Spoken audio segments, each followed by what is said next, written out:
Hello student, मैं doctor Ramesh Kumar Tamboli, सेवानिवृत्त प्राध्यापक प्राणीशास्त्र रायगढ़। आज के इस वीडियो लेक्चर सेशन में आप सभी का स्वागत करता हूं। आज हम बीएससी सेमेस्टर 2 जूलॉजी यूनिट 4 के अंतर्गत connective tissue structure and function of loose, dense and adipose tissue का विस्तार से अध्ययन करने जा रहे हैं। कनेक्टिव टिश्यू का अध्ययन करने के लिए हमने विषय वस्तु को इन बिंदुओं पर केंद्रित किया है। पहला, इंट्रोडक्शन या सामान्य परिचय। दूसरा, कनेक्टिव टिश्यू। तीसरा, general features of connective tissue या कनेक्टिव टिश्यू की सामान्य विशेषताएं। चौथा, general classification of connective tissue या कनेक्टिव टिश्यू का वर्गीकरण। पांचवा, structure and function of connective tissue या कनेक्टिव टिश्यू की संरचना एवं कार्य। इसके अंतर्गत हम लूज कनेक्टिव टिश्यू या ढीली connective tissue, dense connective tissue या सघन कनेक्टिव टिश्यू और एडिपोज कनेक्टिव टिश्यू का अध्ययन करेंगे। छठवां है कंक्लूजन या निष्कर्ष और सातवां है इम्पॉर्टेंट क्वेश्चन या महत्वपूर्ण प्रश्न। आइए इन बिंदुओं का हम विस्तार से अध्ययन करते हैं। सबसे पहले हम देखें इंट्रोडक्शन या सामान्य परिचय के बारे में। कोशिका या सेल ये शरीर की संरचना की इकाई होती है। जीवों का शरीर एक कोशिका से लेकर असंख्य कोशिकाओं से निर्मित होता है। कोशिकाएं अत्यंत सूक्ष्म होती हैं तथा इन कोशिकाओं को केवल माइक्रोस्कोप के द्वारा ही देखा जा सकता है। एम्ब्रियोनिक डेवलपमेंट या भ्रूणी विकास के समय कोशिका विभाजन के साथ ही निम्न प्रगतिशील परिवर्तन होते हैं। ए, कोशिकाओं की संख्या में निरंतर वृद्धि होती है। बी, कोशिकाओं में विभिन्नता या डिफरेंशिएशन प्रारंभ होती है। सी, कोशिकाओं के समूह से टिश्यू का निर्माण होता है। डी, टिश्यू से ऑर्गन्स या अंगों का तथा अंग से तंत्र या सिस्टम का निर्माण होता है। टिश्यू कोशिकाओं का एक ऐसा समूह जिनकी उत्पत्ति या ओरिजिन हम कह सकते हैं ये समान होती है या कॉमन ओरिजिन होता है तथा उनकी संरचना या स्ट्रक्चर एवं कार्य या फंक्शन भी समान होते हैं। शारीरिक संरचना में निम्न 4 प्रकार के टिश्यू होते हैं। ए, एपिथेलियल टिश्यू, जिसके बारे में हमने विस्तार से अध्ययन किया हुआ है। एपिथेलियल टिश्यू का विकास एक्टोडर्म, मेसोडर्म और एंडोडर्म से होता है। बी, कनेक्टिव टिश्यू, इनका विकास मेसोडर्म से होता है। इन्हीं का आज हम विस्तार से अध्ययन करने जा रहे हैं। सी, मस्कुलर टिश्यू, इनका विकास मेसोडर्म से होता है। और डी है नर्वस टिश्यू, इनका विकास एक्टोडर्म से होता है। कनेक्टिव टिश्यू क्या है? आइए अब हम देखें व्हाट इज कनेक्टिव टिश्यू। शरीर में विस्तृत रूप से पाई जाने वाली विशेष प्रकार की कोशिकाओं का समूह जो शरीर के अंगों एवं भागों को कनेक्ट और सपोर्ट करती है, वह कनेक्टिव टिश्यू या सपोर्टिंग टिश्यू कहलाती है। रचना एवं कार्य के आधार पर कनेक्टिव टिश्यू में भिन्नता होती है। इन विभिन्नताओं के बावजूद भी इनके बीच दो विशेषताएं वो सामान्य तौर पर प्रदर्शित करती हैं। ये विशेषताएं या समानताएं इस तरह से हैं। पहला, सभी प्रकार के कनेक्टिव टिश्यू का विकास या डेवलपमेंट ये मेसोडर्म से होता है। दूसरा, सभी प्रकार के कनेक्टिव टिश्यू में बड़ी मात्रा में इंटरसेल्युलर मैट्रिक्स तथा विभिन्न प्रकार के फाइबर्स पाए जाते हैं। तो ये दो समानताएं सभी प्रकार के कनेक्टिव टिश्यू पे होती है। कनेक्टिव टिश्यू का कार्य हम देखें तो कनेक्टिव टिश्यू निम्न महत्वपूर्ण कार्य करती है। ए, सपोर्ट या आधार देना, इसलिए इसे सपोर्टिंग टिश्यू भी कहा जाता है। दूसरा, बाइंडिंग या जोड़ना। सी, न्यूट्रिशन एंड ट्रांसपोर्ट या पोषण और उसका परिवहन। डी, फ्लेक्सिबिलिटी या लचीलापन। ई, इंसुलेशन या रोधी। एफ, डिफेंस एंड इम्यूनिटी या सुरक्षा एवं प्रतिरोधी। जी, स्टोरेज या संग्रहकारी। और एच है रिपेयरिंग या मरम्मत या क्षतिपूर्ति करना। ये कनेक्टिव टिश्यू की विशेषता होती है। आइए अब हम देखें general features of connective tissue या कनेक्टिव टिश्यू की सामान्य विशेषताएं।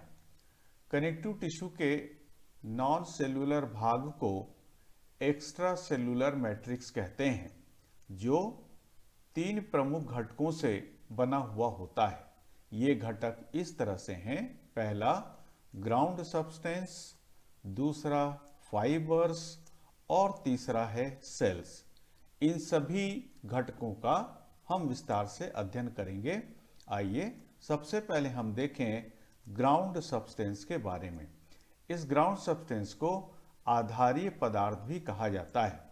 इनकी विशेषताएं इस तरह से होती हैं। पहला, ग्राउंड सब्सटेंस यह रंगहीन, गाढ़ा या विस्कस और जेली के समान पदार्थ है जिसमें फाइबर्स धंसे हुए होते हैं तथा यह सेल्स के बीच के स्थानों में एक्स्ट्रा सेलुलर मैट्रिक्स के रूप में उपस्थित होता है। दूसरा, ग्राउंड सब्सटेंस सेल्स को सपोर्ट करता है, साथ ही सेल्स और ब्लड के बीच पदार्थों के आदान प्रदान या विनिमय या एक्सचेंज के लिए उचित माध्यम भी बनता है। तीसरा, ग्राउंड सब्सटेंस के संगठन में प्रमुख रूप से पानी, ग्लाइकोसेमिनोग्लाइकेंस, प्रोटियोग्लाइकेंस तथा सेल एडहेशन प्रोटीन्स पाए जाते हैं। चौथा, ग्राउंड सब्सटेंस के प्रमुख कार्य इस तरह से होते हैं। स्ट्रक्चरल सपोर्ट या संरचनात्मक मजबूती प्रदान करना।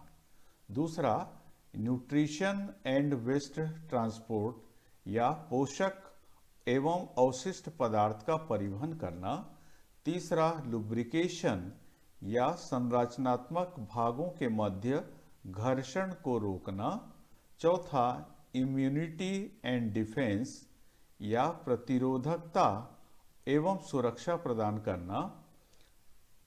पांचवा, टिश्यू कोहेशन या सेल्स को परस्पर संपर्क में बनाए रखना।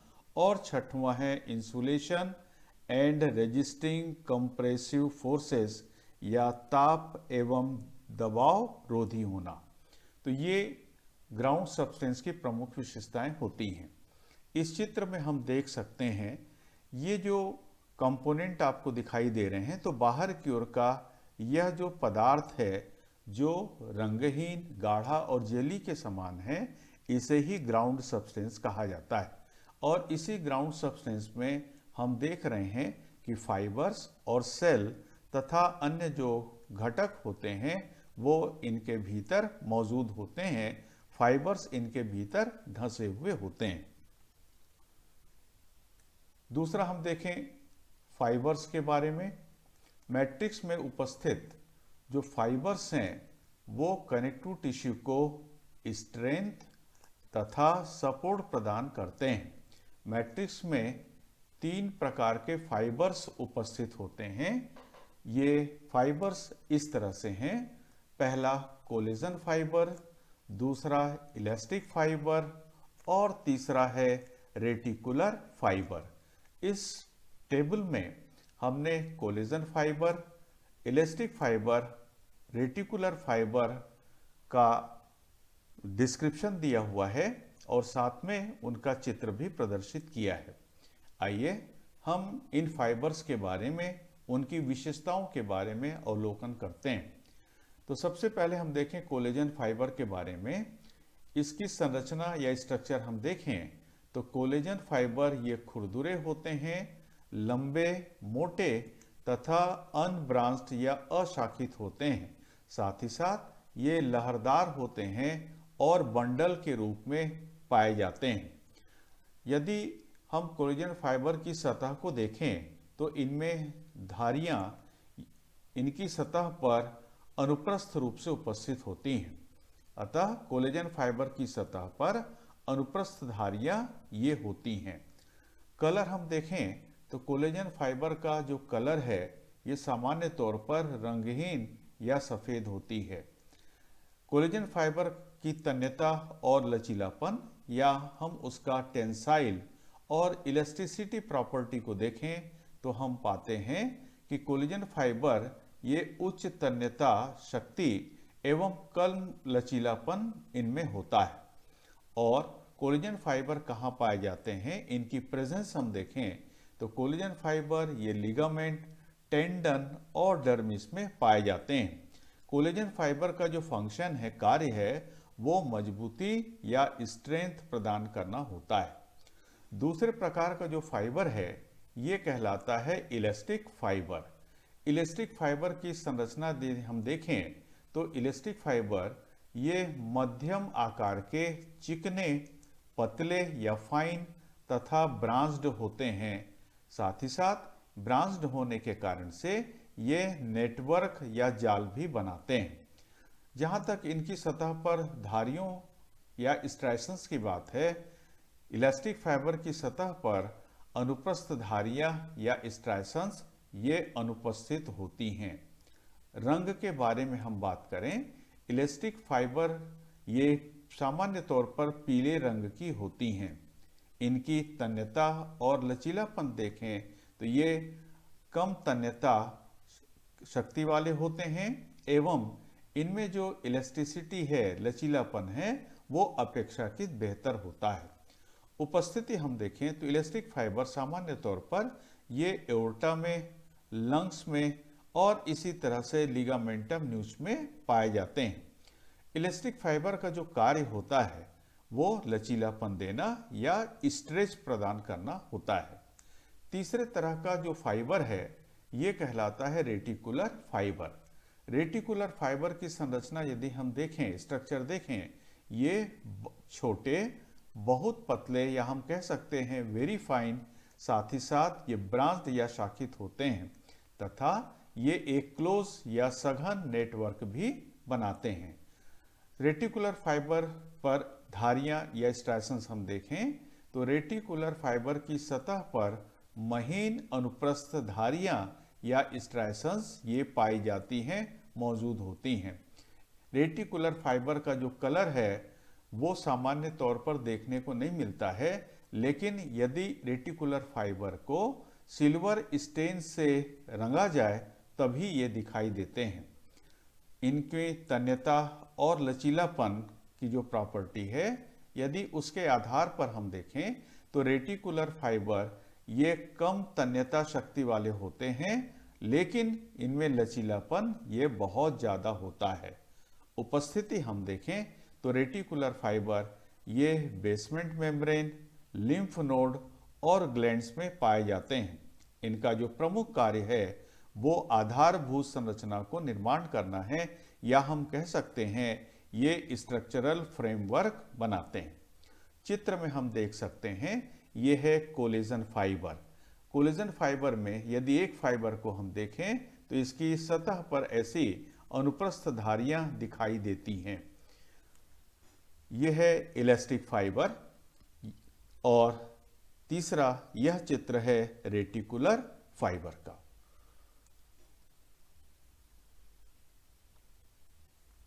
तीसरा कंपोनेंट या घटक है सेल्स। सामान्य कनेक्टिव टिश्यू में निम्न दो श्रेणियों के सेल्स पाए जाते हैं। ये है कॉमन कनेक्टिव टिश्यू सेल या सामान्य कनेक्टिव टिश्यू कोशिकाएं, और दूसरा बी है स्पेशलाइज्ड कनेक्टिव टिश्यू सेल या विशेषीकृत कनेक्टिव टिश्यू कोशिकाएं। इन कोशिकाओं की विस्तृत जानकारी इस तरह से है। यहां पर हम देखते हैं ए कॉमन कनेक्टिव टिश्यू या सामान्य कनेक्टिव टिश्यू कोशिकाएं। इसके अंतर्गत आती हैं पहला फाइब्रोसाइट्स, दूसरा एडिपोसाइट, और कुछ सेल जो कॉमन कनेक्टिव टिश्यू के अंतर्गत आती हैं लेकिन ये इम्यून सेल होती हैं, और इम्यून सेल के अंतर्गत आती हैं ये है मैक्रोफेजेस, चौथा मास्ट सेल, पांचवा प्लाज्मा सेल, और छठवां है ल्यूकोसाइट। तो इस तरह हम देखते हैं सामान्य कनेक्टिव टिश्यू में ये 6 प्रकार की सेल्स पाई जाती हैं। दूसरा जो स्पेशलाइज्ड या विशेषीकृत कनेक्टिव टिश्यू हैं उसमें ये 4 प्रकार की कोशिकाएं पाई जाती हैं जो इस तरह से हैं। पहला ये है कॉन्ड्रोसाइट। कॉन्ड्रोसाइट ऐसी कोशिकाएं हैं जो कार्टिलेज का निर्माण करती हैं। दूसरा है ऑस्टियोसाइट, ये बोन का निर्माण करती हैं। तीसरा है ब्लड सेल, जिनमें विभिन्न प्रकार की आरबीसी, डब्ल्यूबीसी सेल्स आती हैं। और चौथा है ब्लड फॉर्मिंग सेल या ब्लड बनाने वाली सेल्स जो बोन मैरो में पाई जाती हैं। तो इस तरह हम देखते हैं कि जो सेल्स हैं कनेक्टिव टिश्यू में वो 2 तरह की होती हैं। पहला कॉमन कनेक्टिव टिश्यू और दूसरा specialised connective tissue. Common connective tissue ये 6 प्रकार की होती हैं, जबकि स्पेशलाइज्ड कनेक्टिव टिश्यू ये 4 प्रकार की होती हैं। जो सेल्स पाई जाती हैं उनका विस्तृत विवरण इस तरह से हैं। पहले प्रकार की सेल ये है फाइब्रोब्लास्ट, इन्हें फाइब्रोसाइट्स भी कहते हैं। इन फाइब्रोसाइट सेल की जो प्रॉपर्टी है, विशेषताएं हैं, वो इस तरह से हैं। पहला, ये सर्वाधिक संख्या में एवं सभी प्रकार के कनेक्टिव टिश्यू में पाई जाती हैं। दूसरा, ये बड़ी, चपटी तथा स्पिंडल आकार की होती हैं, जिनमें अनेक पतले प्रवर्ध या प्रोसेसेस पाए जाते हैं। तीसरा, ये एक्स्ट्रा सेलुलर मैट्रिक्स, जिसको हम ग्राउंड सब्सटेंस, कोलेजन, इलास्टिक और रेटिकुलर फाइबर्स इत्यादि सम्मिलित हैं, उनका संश्लेषण करती हैं एवं उनकी मात्रा को सुनिश्चित करती हैं, उन्हें बनाए रखती हैं। चौथा है, घाव भरते समय फाइब्रोब्लास्ट सेल ये ज्यादा सक्रिय होकर कोलेजन फाइबर का संश्लेषण करते हैं। यहां पर इस चित्र में हम देख सकते हैं ये है फाइब्रोब्लास्ट या फाइब्रोसाइट। ये कोशिका के मध्य में ये एक चपटा बड़ा न्यूक्लियस होता है, और इस कोशिका के जो साइट्स होते हैं उनमें इस तरह के प्रोसेस जो फिलामेंटस या धागे के समान होते हैं वो बाहर निकले हुए होते हैं। इन रचनाओं को, इन प्रोसेस को साइटोप्लाज्मिक प्रोसेस कहा जाता है। दूसरे तरह की कोशिका जो कॉमन टिश्यू के अंतर्गत आती है यह है एडिपोसाइट। एडिपोसाइट को फैट सेल्स भी कहा जाता है। फैट सेल्स ये गोलाकार होती हैं, जिनमें न्यूक्लियस चपटा और किनारे पर होता है। दूसरा, कोशिका के मध्य में अधिकांश भाग पर फैट होती है तथा साइटोप्लाज्म उसके चारों ओर पतले रिम के रूप में स्थित होता है। तीसरा, लूज एल्वियोलर टिश्यू ये सिंगल तथा एडिपोज टिश्यू में ये समूह या ग्रुप में पाई जाती हैं। तो एडिपोसाइट सेल जो होती हैं वो लूज एल्वियोलर टिश्यू में सिंगल होती हैं, जबकि एडिपोज टिश्यू में ये समूह या ग्रुप में पाई जाती हैं। चौथी विशेषता है ये बड़ी मात्रा में फैट का संश्लेषण और संग्रहण करती हैं। इस चित्र में हम देख सकते हैं ये फैट सेल का समूह है। इनमें से यदि एक फैट सेल की संरचना हम देखें तो हम ये पाते हैं कि इनके मध्य में ये फैट भरा हुआ होता है और इनका जो न्यूक्लियस होता है वो परिधि पर अर्थात केंद्र से हट करके किनारे की ओर स्थित होता है। ये चपटा होता है और साथ ही साथ इनका जो साइटोप्लाज्म है, ये जो भाग है ये साइटोप्लाज्म का भाग है। ये साइटोप्लाज्म एक पतले रिम के रूप में दिखाई देता है। तो ये संरचना और विशेषता होती है एडिपोसाइट या फैट सेल की। आइए अब हम इम्यून सेल के बारे में देखते हैं। तो इम्यून सेल के अंतर्गत यह है मैक्रोफेजेस। मैक्रोफेजेस को हिस्टोसाइट्स भी कहा जाता है। इन हिस्टोसाइट्स की जो प्रॉपर्टी या विशेषताएं हैं वो इस तरह से हैं। पहला, ये अनियमित आकार की होती हैं तथा इनके सतह पर छोटे छोटे ब्रांचिंग प्रोजेक्शंस होते हैं। दूसरा, इनका विकास रक्त के मोनोसाइट से होता है। ब्लड में पाई जाने वाली जो मोनोसाइट्स हैं उनसे इनका विकास होता है। तीसरा, ये अचल या फिक्स्ड और चल या वांडरिंग दो प्रकार की होती हैं, अर्थात ये स्थिर भी रह सकती हैं और ये गतिशील भी हो सकती हैं। और चौथा है ये फैगोसाइटोसिस विधि से बैक्टीरिया, पैथोजन व अन्य कोशिकाओं के अवशेषों को, डेब्रिस को ये भक्षण करती हैं। इस चित्र में हम देख सकते हैं यह है मैक्रोफेज या हिस्टोसाइट। इसकी बाहरी सतह पर ये छोटे छोटे प्रोजेक्शंस बने हुए हैं। इनका न्यूक्लियस बड़ा और चपटा होता है जो लगभग केंद्र पर होता है और इसके साइटोप्लाज्म में हम देख सकते हैं जो इंजेस्टेड मटेरियल हैं वो ड्रॉपलेट के रूप में दिखाई दे रही हैं, पार्टिकल के रूप में दिखाई देती हैं। तो ये जो इंजेस्टेड मटेरियल हैं वो क्या हो सकते हैं? ये बैक्टीरिया हो सकते हैं, पैथोजेंस हो सकते हैं और दूसरी मृत कोशिकाओं के जो डेब्रिस या अवशेष हैं वो भी हो सकते हैं। दूसरे तरह की जो इम्यून सेल है वह कहलाती है मास्ट सेल। मास्ट सेल की प्रॉपर्टी इस तरह से होती है। पहला, ये छोटी एवं अंडाकार होती हैं तथा न्यूक्लियस इनके केंद्र में स्थित होता है। दूसरा, साइटोप्लाज्म में अनेक कणिकाएं या ग्रेन्यूल्स होते हैं जिनके द्वारा हिप्पेरिन का निर्माण किया जाता है। ध्यान देना आवश्यक है कि साइटोप्लाज्म में जो ग्रेन्यूल्स होते हैं उनके द्वारा हिप्पेरिन का निर्माण किया जाता है। और तीसरा है इनके द्वारा हिस्टामिन का स्राव या सिक्रीशन किया जाता है और इनका जो कार्य है वो है सूजन या इन्फ्लेमेशन तथा एलर्जी प्रतिक्रिया, जिसे हम कह सकते हैं एलर्जिक रिएक्शन करना होता है। इस चित्र में हम मास्ट सेल को देख सकते हैं। ये छोटी है, अंडाकार है, इनका न्यूक्लियस केंद्र में उपस्थित होता है और इनके साइटोप्लाज्म में ये ग्रेन्यूल्स मौजूद होते हैं जिनके द्वारा हिप्पेरिन का सिक्रीशन किया जाता है। तो ये मास्ट सेल की रचना, विशेषताएं और उसका चित्र है। अब हम देखें प्लाज्मा सेल्स के बारे में। प्लाज्मा सेल की प्रॉपर्टी इस तरह से हैं। पहला, प्लाज्मा सेल्स ये अंडाकार या ओवल होती हैं। दूसरा, इनका न्यूक्लियस छोटा, गोल तथा केंद्र से हट करके स्थित होता है, अर्थात ये एक्ससेंट्रिक होता है। तीसरा, इनके द्वारा एंटीबॉडी का निर्माण किया जाता है जो इम्यून सिस्टम या प्रतिरोधी तंत्र के लिए महत्वपूर्ण भूमिका निभाती हैं। और चौथा है इनका कार्य, इन्फ्लेमेटरी कंडीशन में इनकी संख्या बढ़ जाती है।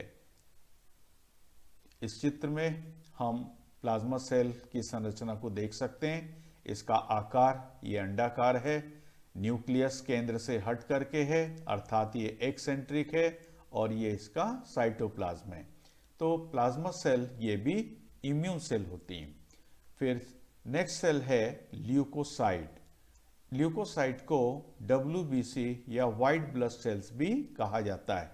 इसकी प्रॉपर्टी या विशेषताएं इस तरह से हैं। पहला, कनेक्टिव टिश्यू में निम्न ल्यूकोसाइट्स पाए जाते हैं। ये ल्यूकोसाइट इस तरह से हैं। पहला, लिम्फोसाइट। ये लिम्फोसाइट बैक्टीरिया आदि को फीड करके उनसे सुरक्षा करते हैं। दूसरा है मोनोसाइट। ये मैक्रोफेज की तरह कार्य करते हैं। तीसरा है इयोसिनोफिल। ये एलर्जी प्रतिक्रिया में महत्वपूर्ण भूमिका निभाते हैं। और अगला है ल्यूकोसाइट्स। तो ये जो ल्यूकोसाइट्स हैं जिनको व्हाइट ब्लड सेल्स कहते हैं, they are the part of the immune system और defence system of the body. ये शरीर की आक्रमण और सुरक्षा प्रणाली के रूप में कार्य करते हुए इम्यून सिस्टम के महत्वपूर्ण भाग होते हैं। इस चित्र में हम लिम्फोसाइट की संरचना देख सकते हैं। ये मोनोसाइट की संरचना होती है और ये इयोसिनोफिल की संरचना होती है। प्रत्येक में न्यूक्लियस का जो शेप होता है, उसकी जो साइज होती है, वो अलग अलग होती है और इसके आधार पर लिम्फोसाइट, मोनोसाइट और इयोसिनोफिल को आसानी के साथ पहचाना जा सकता है। अब हम देखें स्पेशलाइज्ड कनेक्टिव टिश्यू सेल या विशेषीकृत कनेक्टिव टिश्यू कोशिकाएं। इसके अंतर्गत जो सेल्स आती हैं वो हैं कॉन्ड्रोसाइट, ऑस्टियोसाइट, ब्लड सेल और ब्लड फॉर्मिंग सेल। आइए इनका हम विस्तार से अध्ययन करते हैं। तो कॉन्ड्रोसाइट जो सेल होती हैं, इनकी विशेषता इस तरह से होती है, ये कार्टिलेज में पाई जाती हैं तथा कार्टिलेज मैट्रिक्स का निर्माण करती हैं। इस चित्र में हम देख सकते हैं ये कॉन्ड्रोसाइट सेल है और कॉन्ड्रोसाइट सेल में दो तरह के मैट्रिक्स हमको दिखाई देते हैं। जो बाहर की ओर मैट्रिक्स है ये कहलाता है टेरिटोरियल मैट्रिक्स। जो आंतरिक सतह पर, टेरिटोरियल के भीतर की सतह पर है, ये कहलाता है पेरिफेरल मैट्रिक्स। बीच में इनका न्यूक्लियस होता है और ये संरचना होती है कॉन्ड्रोसाइट की। दूसरा है ऑस्टियोसाइट।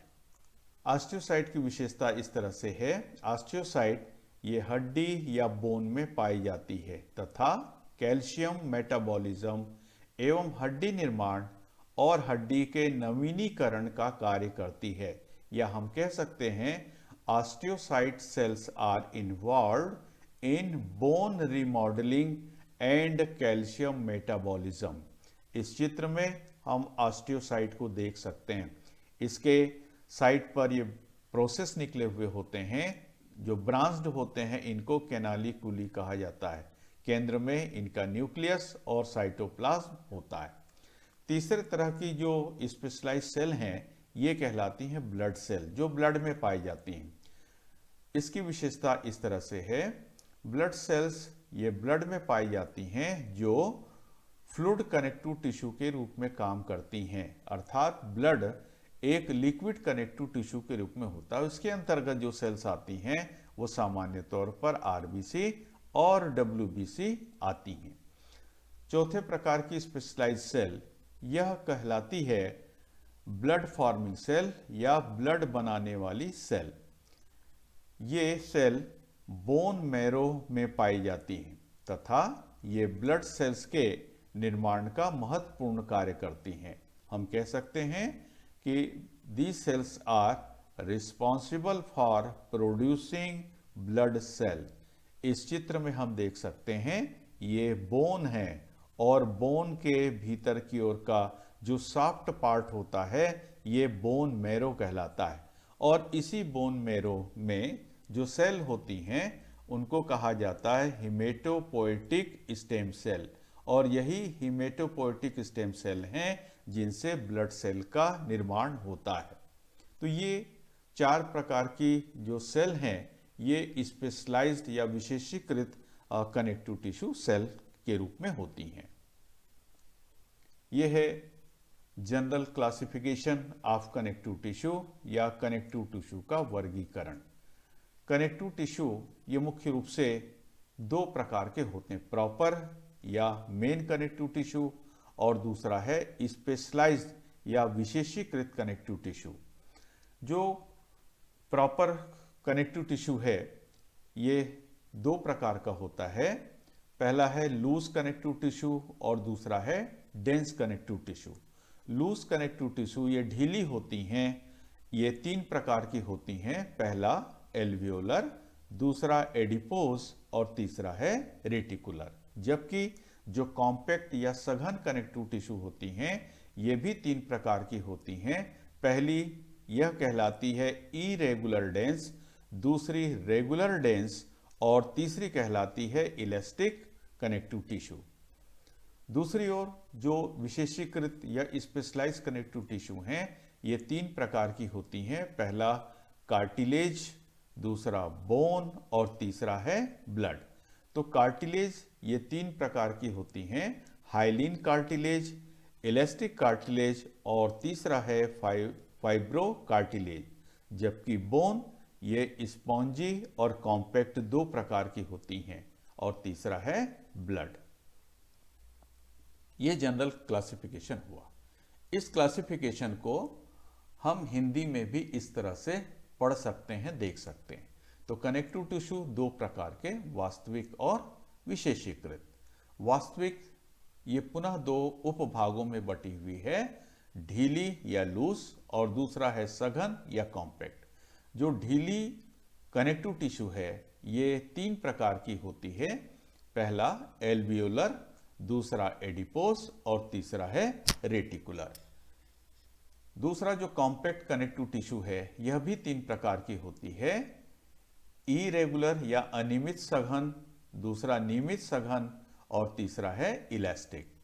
जबकि विशेषीकृत यह भी तीन प्रकार की होती है, कार्टिलेज, बोन और ब्लड। कार्टिलेज ये तीन प्रकार की होती हैं, हाइलिन कार्टिलेज, इलास्टिक कार्टिलेज और तीसरा है फाइब्रो कार्टिलेज। जबकि बोन दो तरह की होती हैं, यह है स्पॉन्जी और दूसरी है ठोस। और ब्लड में पाई जाने वाली विभिन्न प्रकार की सेल्स।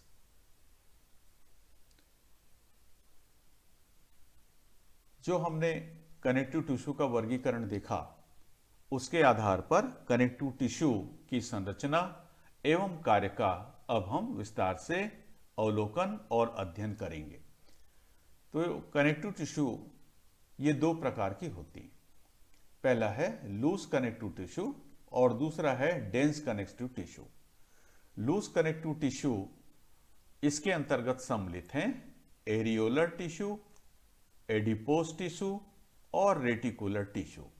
तो लूज कनेक्टिव टिश्यू के अंतर्गत सबसे पहले हम देखेंगे एरियोलर कनेक्टिव टिश्यू के बारे में। एरियोलर कनेक्टिव टिश्यू का जो विवरण है, उसकी जो विशेषताएं या प्रॉपर्टी हैं वो इस तरह से हैं। पहला, सबसे सामान्य एवं सर्वाधिक भागों में पाई जाने वाली टिश्यू है। तो एरियोलर टिश्यू सबसे सामान्य और सर्वाधिक भागों में पाई जाने वाली टिश्यू है। दूसरा, एरियोलर टिश्यू यह फाइबर्स की ढीली जालिका या लूज नेटवर्क से बनी हुई होती है, जिसमें कोलेजन फाइबर, इलास्टिक फाइबर और रेटिकुलर फाइबर होते हैं। तीसरा, इसमें लगभग सभी प्रकार की कनेक्टिव टिश्यू सेल जैसे fibroblast, macrophage, mast cell, adipocyte, plasma cell, leucocytes इत्यादि पाई जाती हैं।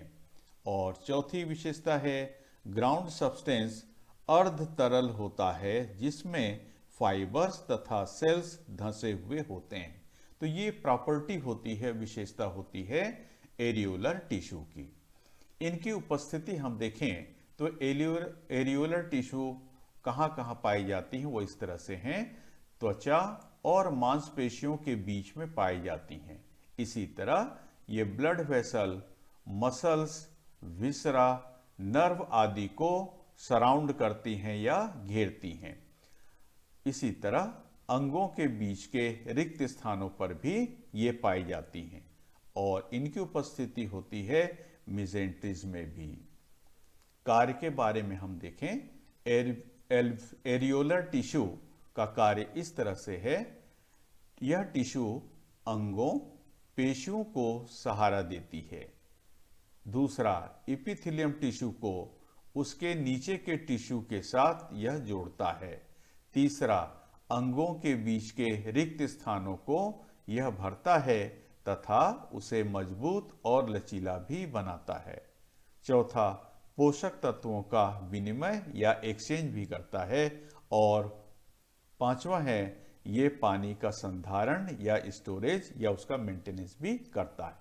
यहाँ पर इस चित्र में हम देख सकते हैं कि बाहर की ओर ये जो भाग है ये ग्राउंड सब्सटेंस का है और इसमें ये एरियोलर टिश्यू यहाँ पर मौजूद हैं। तो यहाँ पर हम देख सकते हैं जो लूज कनेक्टिव टिश्यू हैं उसके अंतर्गत एरियोलर टिश्यू। तो यहाँ पर रेटिकुलर फाइबर भी हैं, इलास्टिक फाइबर भी हैं, कोलिजन फाइबर भी हैं, प्लाज्मा सेल भी हैं, फाइब्रोसाइट, एडिपोसाइट, लिम्फोसाइट, मैक्रोफेज और मास्ट सेल, ये सभी तरह की रचनाएं यहाँ पर मौजूद हैं। दूसरा हम देखें B, adipose tissue. Adipose tissue की प्रॉपर्टी या विशेषताएं इस तरह से हैं। एडिपोस टिश्यू ये सर्वाधिक भागों में पाई जाने वाली टिश्यू है। यह दो प्रकार की होती है। पहला, यह कहलाती है व्हाइट एडिपोस टिश्यू या श्वेत एडिपोस टिश्यू। इसकी विशेषता इस तरह से होती है कि जो व्हाइट एडिपोस टिश्यू हैं ये आकार में बड़ी, अंडाकार तथा इनके भीतर ध्यान देंगे एक बड़ी फैट की बूंद या ड्रॉपलेट होती है। क्योंकि एक ही फैट की बड़ी बूंद होती है इसलिए इसे यूनिलॉक्यूलर भी कहा जाता है, यूनिलॉक्यूलर फैट सेल। दूसरी विशेषता, इनके साइटोप्लाज्म एवं न्यूक्लियस ये परिधि पर होते हैं। तीसरा, एडिपोसाइट्स रेटिकुलर फाइबर्स के द्वारा तथा इनके जो समूह हैं ये या ग्रुप हैं वो कनेक्टिव टिश्यू सेप्टा के द्वारा घिरे हुए होते हैं, जुड़े हुए होते हैं। और अंतिम विशेषता है ब्लड सेल्स की इनमें प्रचुरता होती है। व्हाइट एडिपोस टिश्यू की उपस्थिति हम देखें, ये पाई जाती है त्वचा के नीचे, मिजेंट्रीज में, ओमेंटम में, येलो बोन मेरो में। इसी तरह हार्ट, किडनी के बाहरी सतह पर भी यह उसे कवर करती है। व्हाइट एडिपोस टिश्यू का कार्य है संबंधित संरचना जहां वो उपस्थित होती है उन अंगों को सहारा देना तथा उन्हें सुरक्षा देना, त्वचा को हीट लॉस से बचाना। और तीसरा कार्य है एनर्जी रिजर्व के रूप में भी ये कार्य करते हैं। तो यहाँ पर हम एडिपोस टिश्यू को देख सकते हैं, एडिपोसाइट को देख सकते हैं, उनका समूह है। इनमें से यदि एक सेल को हम देखें तो इस सेल में हम देख रहे हैं इनका न्यूक्लियस ये परिधि पर है, साइटोप्लाज्म भी एक रिम के रूप में परिधि पर है और बीच में एक फैट की बड़ी बूंद मौजूद है। तो पूरा का पूरा जो केंद्रीय भाग होता है वो फैट की एक बड़ी बूंद या ड्रॉपलेट के द्वारा कवर्ड होता है। तो चूंकि यहाँ पर फैट की एक बड़ी बूंद पाई जाती है इसलिए इसे यूनिलॉक्यूलर फैट सेल कहा जाता है। यूनि का मतलब सिंगल। दूसरे प्रकार का जो एडिपोस टिश्यू है वो कहलाता है brown adipose tissue. Brown adipose tissue की विशेषताएं इस तरह से होती हैं। पहला, ये छोटी, अंडाकार तथा साइटोप्लाज्म में अनेक फैट की बूंदें, ध्यान दीजिएगा, अनेक फैट की बूंदें या ड्रॉपलेट्स उपस्थित होती हैं। चूंकि अनेक फैट की बूंदें हैं इसलिए इसे मल्टीलॉक्यूलर फैट सेल कहा जाता है। दूसरी विशेषता, इनका न्यूक्लियस चपटा नहीं होता तथा केंद्र से थोड़ा सा हटकर बाहर की ओर होता है, अर्थात यह भी एक्सेंट्रिक होता है। और तीसरा है, इस एडिपोस टिश्यू का जो रंग है वो भूरा होता है, ब्राउन होता है, इसलिए इसे ब्राउन एडिपोस कहा जाता है। उपस्थिति हम देखें तो ब्राउन एडिपोस टिश्यू ये पाए जाते हैं एक्सिलरी रीजन पर, अर्थात जिसको हम कांख या बगल कहते हैं या आर्म पिट कहते हैं, वहां पर पाए जाते हैं। इसी तरह से जो थोरेसिक एओर्टा के साथ भी ये संलग्न होती हैं, इंटर स्केपुलर पार्ट पर भी पाई जाती हैं और पोस्टीरियर एब्डोमिनल भाग पर भी पाई जाती हैं और 30 वर्ष की उम्र तक ये मौजूद होती हैं और धीरे धीरे 30 वर्ष की उम्र तक ये लुप्त हो जाती हैं। उपस्थिति हम देखें। उपस्थिति के बाद हम कार्य के बारे में, शिशुओं के शरीर के सामान्य तापमान को बनाए रखने का काम करती हैं। तो ये जो ब्राउन एडिपोज टिश्यू हैं, ये शिशुओं में ज़्यादातर पाई जाती हैं, लेकिन जैसे जैसे उम्र बढ़ती चली जाती है तो 30 वर्ष की उम्र के आते आते तक ये ब्राउन एडिपोज टिश्यू पूरी तरह से लुप्त हो जाते हैं।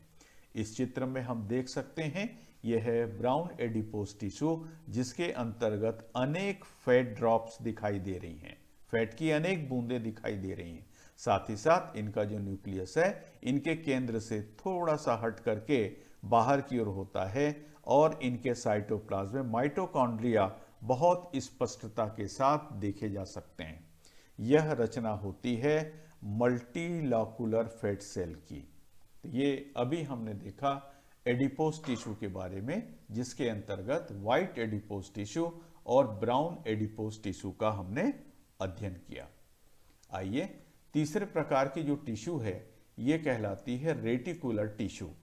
तो रेटिकुलर टिश्यू की विशेषताएं इस तरह से हैं। पहला, यह विशिष्ट प्रकार का लूज कनेक्टिव टिश्यू है जो रेटिकुलर फाइबर तथा रेटिकुलर सेल से बना नेटवर्क या जाल के समान होता है। ध्यान देंगे, यह जो रेटिकुलर टिश्यू है ये रेटिकुलर फाइबर और रेटिकुलर सेल दोनों से बना हुआ होता है और ये नेटवर्क या जाल के रूप में होता है। दूसरी विशेषता, रेटिकुलर सेल ये स्टार शेप्ड या सितारे के समान होती हैं तथा उनके साइटोप्लाज्मिक प्रोसेस अपने आसपास के या अपने नज़दीक के सेल्स के साथ जुड़े रहते हैं। और तीसरी विशेषता है रेटिकुलर सेल, जिनको हम फाइब्रोब्लास्ट भी कहते हैं, ये रेटिकुलर फाइबर का संश्लेषण या सिंथेसिस या निर्माण भी करते हैं। और चौथी विशेषता है ये अनेक अंगों में स्ट्रक्चरल फ्रेमवर्क बनाते हैं। उपस्थिति हम देखें तो रेटिकुलर टिश्यू ये पाए जाते हैं लिम्फ नोड में, इसी तरह spleen, liver, glands, bone marrow, respiratory mucous membrane, alimentary mucous membrane, smooth muscle के चारों ओर भी ये पाई जाती हैं। इनका कार्य हम देखें तो रेटिकुलर टिश्यू ये कई तरह के कार्य करती हैं, जो इस तरह से हैं। विभिन्न अंगों के लिए सहायक ढांचा बनाकर या स्ट्रक्चरल सपोर्ट प्रदान करना होता है। दूसरा, स्मूथ मसल को बाइंड करती हैं, आपस में बांध करके रखती हैं। तीसरा, रेटिकुलर सेल्स ये फेगोसाइटोसिस विधि से बैक्टीरिया, पैथोजेंस आदि का भक्षण करती हैं। इस तरह ये इम्यून सिस्टम के रूप में भी काम करती हैं। इस चित्र में हम देख सकते हैं, ये है रेटिकुलर टिश्यू। इस रेटिकुलर टिश्यू में रेटिकुलर सेल्स दिखाई दे रही हैं, जो स्टार के समान जो कोशिकाएं हमको दिखाई दे रही हैं, ये कोशिकाएं हैं रेटिकुलर सेल्स। और ये जो रेटिकुलर सेल हैं ये स्टार शेप्ड हैं और इनके जो प्रोसेस होते हैं ये अपने नज़दीक के रेटिकुलर सेल के प्रोसेस के साथ में जुड़े हुए होते हैं। इस तरह से ये संलग्न होते हैं और इनमें रेटिकुलर फाइबर भी पाया जाता है। तो ये चूंकि सेल है तो ये सेल का न्यूक्लियस होगा और इसमें होंगे रेटिकुलर फाइबर। ये रेटिकुलर फाइबर इस तरह से इनमें मौजूद होते हैं। तो रेटिकुलर फाइबर ये भी परस्पर आपस में कोशिकाओं के साथ चलते हुए एक नेटवर्क या फ्रेम या जालिका का निर्माण करते हैं और इन कोशिकाओं के बीच में जो स्पेस होता है, इस स्पेस को कहते हैं इंटरसेलुलर स्पेस। दो कोशिकाओं के बीच की ये जो खाली जगह होती है, जहां पर कोशिकाओं के जो प्रोसेस होते हैं, ये प्रोसेस, जैसे मान लीजिए ये सेल है स्टार शेप्ड, इसी तरह से ये दूसरी सेल है, दूसरी सेल का ये प्रोसेस इस तरह से अपने पहले सेल के साथ जुड़ा हुआ है। तो एक सेल ये हो गई, दूसरी सेल ये हो गई। तो इन सेल के बीच में ये जो खाली जगह होती है, इसी खाली जगह को कहा जाता है इंटरसेल्यूलर स्पेस। ये जानकारी हुई रेटिकुलर टिश्यू के बारे में। आइए अब हम देखें दूसरे प्रकार के टिश्यू जिसे हम कहते हैं डेंस कनेक्टिव टिश्यू या सघन या डेंस कनेक्टिव टिश्यू। इसकी विशेषता आप देखिए, डेंस कनेक्टिव टिश्यू ये अधिक मात्रा में फाइबर्स तथा कम मात्रा में सेल पाए जाने के कारण से ये डेंस या कॉम्पैक्ट या सघन होती है।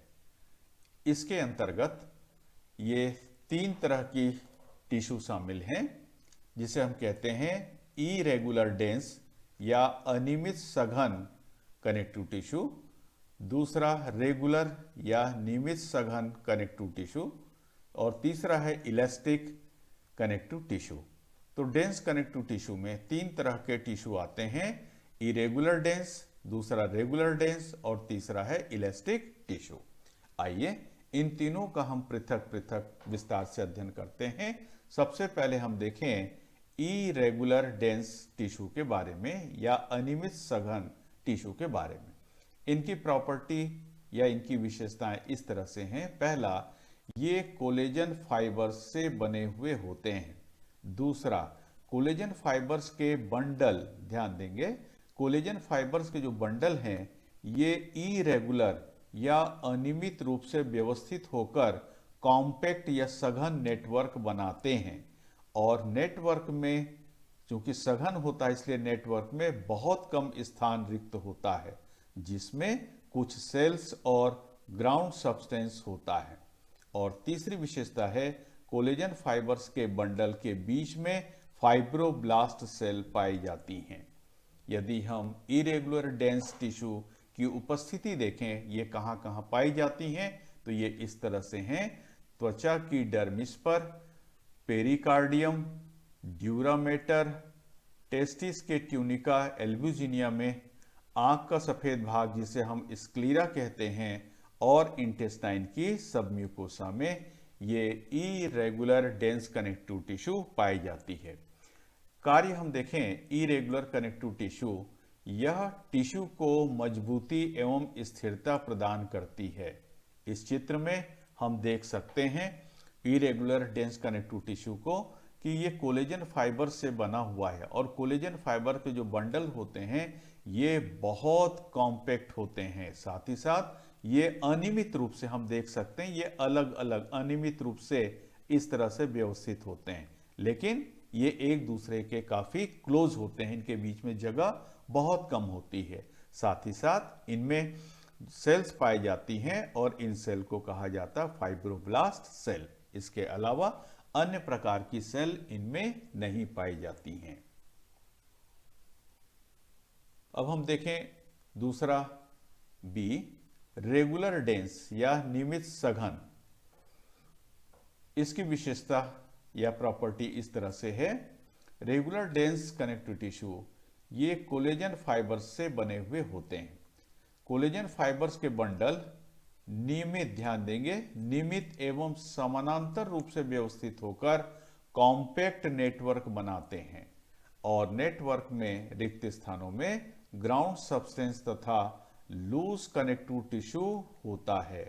और तीसरी विशेषता है कोलेजन फाइबर्स के बंडल के बीच बीच में फाइब्रोब्लास्ट सेल ये कतार में, लाइन में स्थित होती हैं। इनकी उपस्थिति हम देखें तो ये टेंडन, या टेंडन हम किसको कहते हैं, जो मांसपेशियों को हड्डियों से जोड़ता है उसे हम टेंडन कहते हैं, ये टेंडन में पाया जाता है। लिगामेंट, लिगामेंट हम किसे कहेंगे, जो हड्डियों को हड्डियों से जोड़ता है उसे हम लिगामेंट कहते हैं, तो लिगामेंट में भी पाया जाता है। और तीसरा है मसल्स के एपिन्यूरॉन, मसल में जो धागे नुमा छोर या सिरा होता है उसे हम कहते हैं एपिन्यूरॉन, तो वहां पर भी ये रेगुलर डेंस कनेक्टिव टिश्यू पाई जाती है। कार्य या फंक्शन हम देखेंगे तो इनका कार्य होता है ट्रांसफर ऑफ पुलिंग फोर्स मांसपेशियों को हड्डियों से तथा हड्डियों को हड्डियों से जोड़ना, यह इनका कार्य होता है। इस चित्र में हम देख सकते हैं कोलेजन फाइबर के जो बंडल हैं वो रेगुलर और साथ ही साथ ये समानांतर, इस तरह से ये एक दूसरे के समानांतर अरेंज या व्यवस्थित होते हैं। इनके बीच बीच में जो थोड़ा बहुत स्थान होता है उन स्थानों पर सेल्स पाई जाती हैं और इन सेल को कहा जाता है फाइब्रोसाइट या फाइब्रोब्लास्ट सेल। तो यह रचना, विशेषता और कार्य है रेगुलर डेंस कनेक्टिव टिश्यू का। तीसरा हम देखें elastic connective tissue. Elastic connective tissue की प्रॉपर्टी इस तरह से है। इलास्टिक कनेक्टिव टिश्यू सघन कनेक्टिव टिश्यू में के रूप में होती है जिसमें कोलेजन फाइबर्स के साथ ही साथ इलास्टिक फाइबर्स भी होते हैं। तो इलास्टिक कॉम्पैक्ट कनेक्टिव टिश्यू में या इलास्टिक डेंस कनेक्टिव टिश्यू में कोलेजन फाइबर के साथ ही साथ इलास्टिक फाइबर भी होता है। दूसरा, इलास्टिक फाइबर ये लचीले और शाखित होते हैं, साथ ही साथ ये पीले रंग के होते हैं।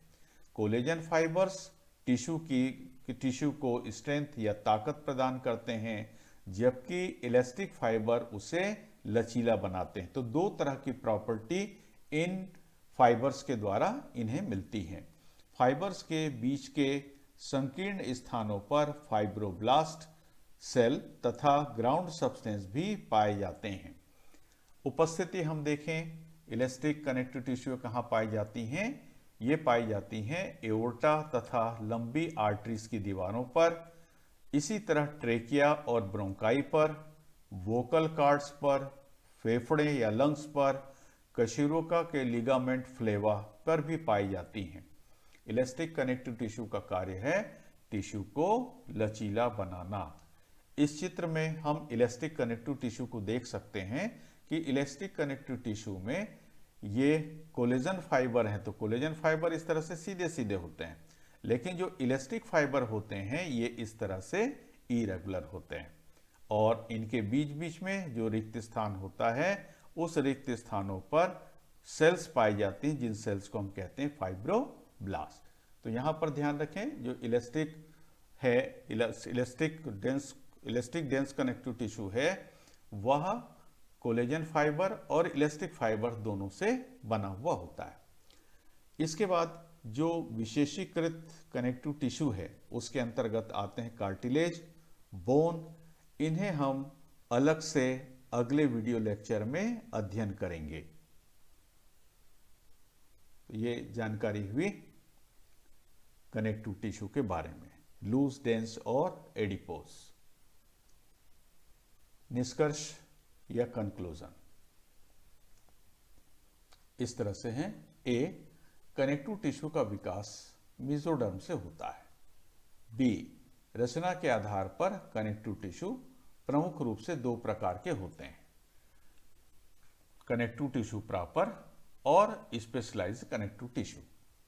सी, कनेक्टिव टिश्यू प्रॉपर यह लूज एंड डेंस दो प्रकार के होते हैं। ई, कार्टिलेज, बोन तथा ब्लड ये स्पेशलाइज्ड कनेक्टिव टिश्यू होते हैं। एफ, कनेक्टिव टिश्यू के तीन प्रमुख घटक होते हैं, पहला ग्राउंड सब्सटेंस, दूसरा फाइबर्स और तीसरा है सेल्स। जी, कनेक्टिव टिश्यू में कोलेजन फाइबर, इलास्टिक फाइबर तथा रेटिकुलर फाइबर होते हैं। एच, कनेक्टिव टिश्यू में पाई जाने वाली कोशिकाएं भी सामान्य कनेक्टिव टिश्यू कोशिकाएं तथा विशेषीकृत कनेक्टिव टिश्यू कोशिकाओं में विभेदित होती हैं जो अपना विशिष्ट कार्य करती हैं। आई, ब्लड लिक्विड कनेक्टिव टिश्यू होता है जो निरंतर कोशिकाओं अंगों से जुड़ा हुआ रहता है, उनमें प्रवाहित होते रहता है। जे, कनेक्टिव टिश्यू शरीर को आकार, मजबूती, सुरक्षा, प्रतिरोधक क्षमता, लचीलापन, संग्रहण, मरम्मत, परिवहन आदि अनेक महत्वपूर्ण कार्यों को करती है। और के लास्ट है, कनेक्टिव टिश्यू परस्पर बेहतर समन्वय या कोऑर्डिनेशन के साथ कार्य करती हैं। मैक्रोफेज के बारे में मैं विशेष जानकारी देना चाहूँगा क्योंकि परीक्षा में ये शॉर्ट नोट्स के रूप में भी पूछा जा सकता है। मैक्रोफेज ये पैथोजेंस, सेलुलर डेब्रिस और अदर फॉरेन सब्सटेंसेस का भक्षण करके उन्हें नष्ट करती हैं। ये मैक्रोफेजेस शरीर के विभिन्न भागों पर उपस्थित होती हैं, इसलिए विभिन्न भागों में उपस्थिति के आधार पर इनके नाम एवं कार्य निम्नानुसार हैं। यहाँ पर इस टेबल पर हम मैक्रोफेज सेल का नाम, वो उनकी उपस्थिति और जहाँ वो उपस्थित होते हैं उनका कार्य क्या है, उनका अध्ययन करने जा रहे हैं। तो पहले प्रकार का जो मैक्रोफेज है वो कहलाता है एल्वियोलर मैक्रोफेज। यह फेफड़े के एल्वियोलर कैविटी में पाया जाता है। इसका कार्य होता है फेफड़े में प्रवेशित कणों को फेगोसाइटोसिस विधि के द्वारा निगल करके उन्हें नष्ट करना। दूसरा मैक्रोफेज यह कहलाता है कुफस सेल्स। यह लीवर साइनोसाइट्स की लाइनिंग पर उपस्थित होता है। यह ब्लड में आए बैक्टीरिया तथा अन्य अदर फॉरेन सब्सटेंसेस को फेगोसाइटोसिस विधि के द्वारा निगलकर उन्हें नष्ट करते हैं। तीसरा है माइक्रोग्लिया। इस प्रकार का मैक्रोफेज यह ब्रेन और स्पाइनल कॉर्ड में पाया जाता है। यह इम्यून डिफेंस और मेंटेनिंग ब्रेन होम्योस्टेसिस के लिए जिम्मेदार होता है। चौथा है हिस्टोसाइट्स। हिस्टियोसाइट्स ये कनेक्टिव टिश्यू में पाए जाते हैं। इनका कार्य होता है कोशिकाओं के अवशेष, जिनको हम सेलुलर डेब्रिस कहते हैं, तथा अन्य फॉरेन सब्सटेंस या पार्टिकल उनको फेगोसाइटोसिस विधि के द्वारा नष्ट करना। और पांचवा है लैंगरहैंस सेल। ये स्किन या त्वचा पर पाई जाती हैं।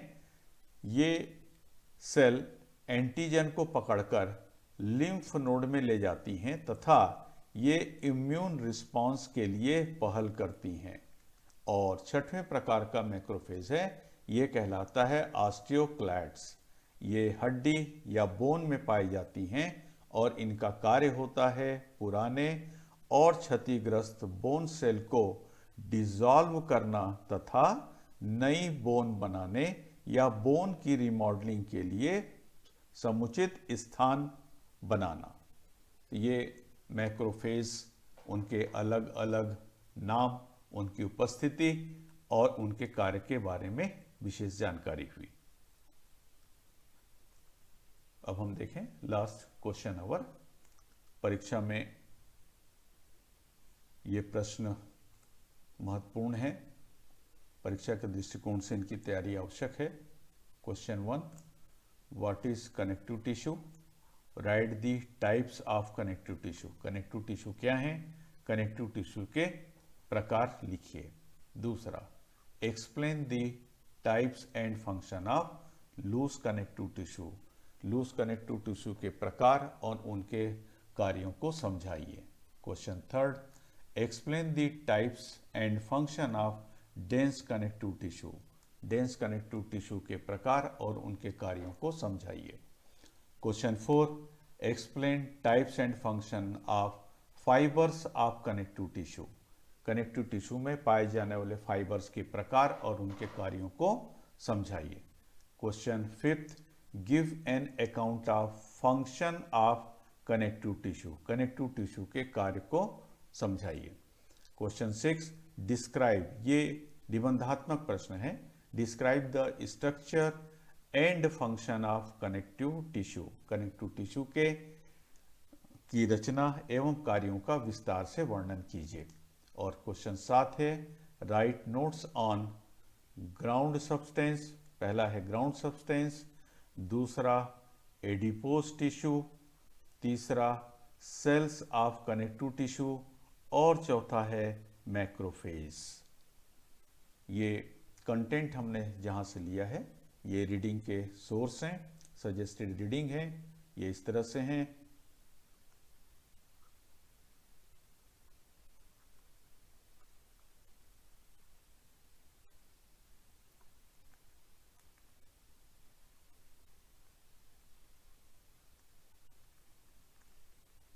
आगामी लेक्चर वीडियो के लिए चैनल को सब्सक्राइब, लाइक और शेयर करें।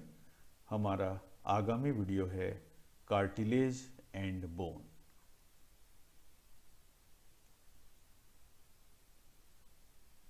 धन्यवाद।